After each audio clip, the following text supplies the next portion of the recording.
Well, the international community is turning up the diplomatic pressure on Syria to implement the six-point peace plan. But on the ground, the violence and the bloodshed continue.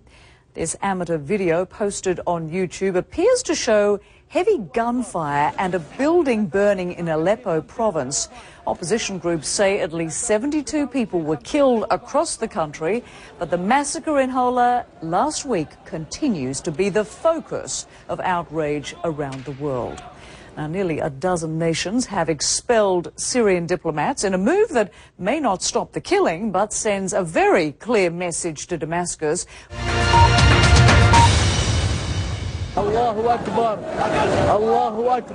There's supposed to be a peace process at work in Syria, but it doesn't look like it. These pictures posted on the internet yesterday can't be verified, but they're supposed to show clashes between government forces and the Free Syrian Army in the northern province of Aleppo. The French President François Hollande believes there could now be international military intervention. It is not excluded, provided it is carried out under international law, that's to say authorised by a UN Security Council resolution. But the chances of that seem slim. Despite international outrage at the massacre of women and children in Hula, Russia and China seem no nearer supporting a new course of action. And there's no appetite for military intervention from the USA. It doesn't even believe that supplying the rebels with arms is a good idea. The concern is that further militarization of the situation in Syria could lead to greater chaos, could make